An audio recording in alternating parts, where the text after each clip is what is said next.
শুরুতেই একটু লন্ডন যেতে চাই, কেননা সেখান থেকে রাজনীতি বাংলাদেশের হলেও সেখান থেকেই খুব গুরুত্বপূর্ণ সিদ্ধান্ত আসছে, সেখানেই গুরুত্বপূর্ণ সব বৈঠকগুলো হচ্ছে।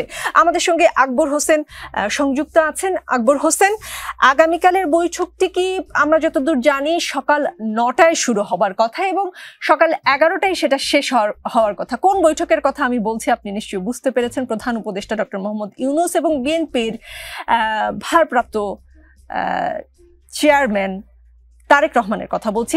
যে বৈঠকটি হচ্ছে সেই বৈঠকটি কি সকাল 9টা থেকে 11টা পর্যন্ত কিনা? হ্যাঁ, ঠিকই বলেছেন। আপনাদের কাছে এখানে সেন্ট্রাল লন্ডনের একটি হোটেলে, যেখানে প্রধান অধ্যাপক মোহাম্মদ ইউনূস অবস্থান করছেন ব্রিটেন সফরের সময়, এই হোটেলটিতে সকাল 9টা থেকে 11টা পর্যন্ত বৈঠকের জন্য নির্ধারিত সময় রয়েছে এবং এই বৈঠকের অলরেডি কিছু প্রস্তুতিও দেখতে পাচ্ছি।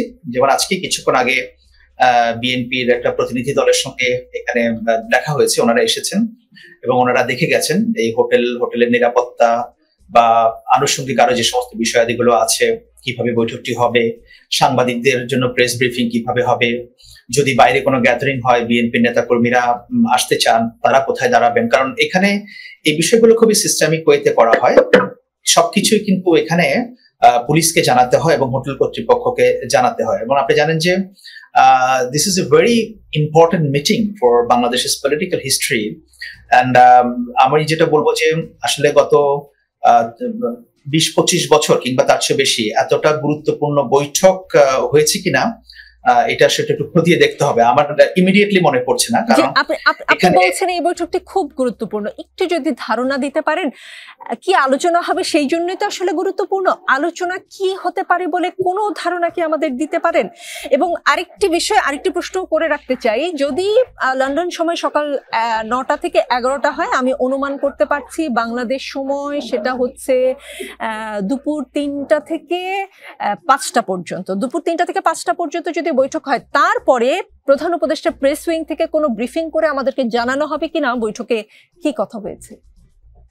না, নিশ্চয়ই এখানে বৈঠকে যা কিছু আলোচনা হবে সেটা তো মিডিয়াকে জানাতেই হবে, কারণ এটা নিয়ে তো গণমাধ্যমের আগ্রহ সবচেয়ে বেশি এবং সেটা নিয়ে আসলে আজকে নানা ধরনের প্রস্তুতি কথাবার্তা হচ্ছিল এবং বিএনপির যারা প্রতিনিধি দল এসেছিলেন তাদের সঙ্গে মূলত এই বিষয়গুলো নিয়ে কথাবার্তা হচ্ছিল যে বৈঠক শেষে কিভাবে এই তথ্যগুলো গণমাধ্যমের কাছে দ্রুততার সঙ্গে পৌঁছানো যায় এবং কোন ওয়েতে পৌঁছানো যায়।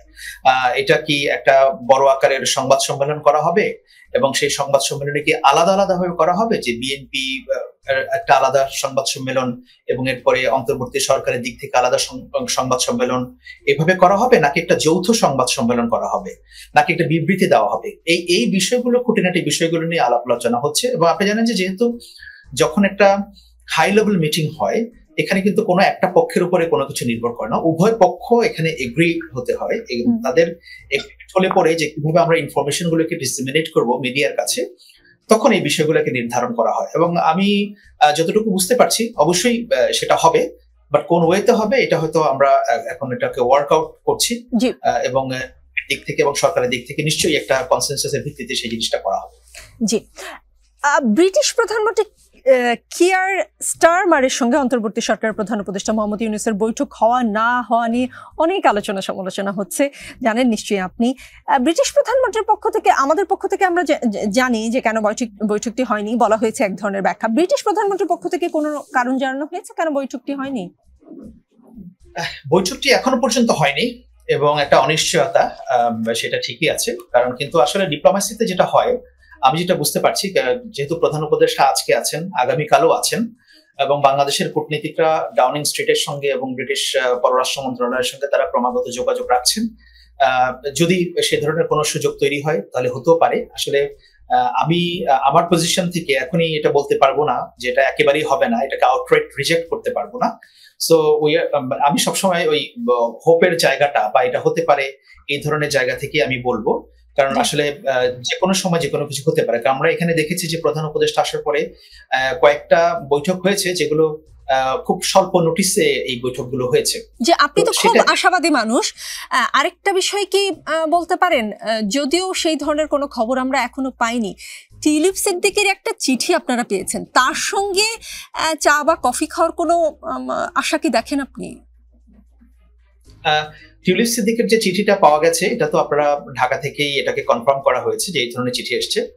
প্রধান উপদেষ্টা প্রেস সচিব সেটি কনফার্ম করেছেন, কিন্তু আমি এখনো পর্যন্ত সেই ধরনের কোনো মিটিং এর খবর জানি না, এবং এরকম কোনো মিটিং হবে বলেও আমার কাছে মনে হচ্ছে না। জি, আরেকটা প্রশ্ন, এটাই সম্ভবত শেষ প্রশ্ন। আকবর হোসেন, আপনি কি কখনো ভোট দিয়েছেন? আমি ভোট দিয়েছিলাম সর্বশেষ 2008 সালে, এরপরে আমার দেওয়া হয়নি। আচ্ছা, আপনি যে দলকে ভোট দিয়েছেন সেটা আমরা জানতে চাচ্ছি না, তাদের কাছ থেকে কোনো টাকা নিয়েছেন ভোট দেওয়ার সময়? এই প্রশ্ন কেন উঠছে? এই প্রশ্ন কেন উঠছে? লন্ডনে বসে আসলেই কি প্রধান উপদেষ্টা ডক্টর মোহাম্মদ ইউনূস বলেছেন যে বাংলাদেশের মানুষজন ভোট দেয় টাকার বিনিময়ে? আমরা তো সেরকমটাই শুনেছি, আপনি নিজ কানে কি শুনেছেন? না, আপনি মানে যখন when you are asking me a specific question, then serious allegation, মানে why did you get it, so can I just know it? আমরা What is this? বিভিন্ন গণমাধ্যমে কথাগুলো এসেছে, বিভিন্ন ব্লগাররা এটা নিয়ে কথা বলছে, সেই জন্য আপনাকে আমি সরাসরি প্রশ্ন করছি, আসলে এই কথাটা কতখানি সত্য? আপনি স্পেসিফিকলি প্রশ্নটা করুন যে আপনি এই গণমাধ্যমে লিখেছেন। আচ্ছা, আমি ব্লগারের কথা বলি, বিভিন্ন ব্লগাররা এটা নিয়ে কথা বলেছেন। আমি সোর্স দেখুন, আমরা যখন কোনো প্রশ্ন করতে, ব্লগাররা তাদের একটা মতামত দিতে পারে। আমি কিন্তু সরাসরি বলিনি তিনি এটা বলেছেন, আমি আপনাকে প্রশ্ন করেছি তিনি বলেছেন কিনা, সেই উত্তরটা আমাকে প্লিজ দেন। না, আপনি প্রশ্নটা শুরুতে সেভাবেই করেছিলেন, উনি বলেছেন কিনা এটা আমার জানা নেই। আমি ওনার সঙ্গে বলতে ছিলাম, আমার কাজ ছিল এখানে ইন্টারন্যাশনাল মিডিয়ার সঙ্গে কিছু ইন্টারভিউ অ্যারেঞ্জ করা, আমি সেগুলো করেছি এবং সেগুলো আমরা বেশ সাকসেসফুলি করেছি। আমার কানে এই ধরনের কোনো কিছু হয়নি, বা আমি শুনিনি আর কি। এখন হতে পারে আমার শোনার বাইরে অনেক কিছু থাকতে পারে, কিন্তু আমি শুনিনি। আপনি শুনেননি।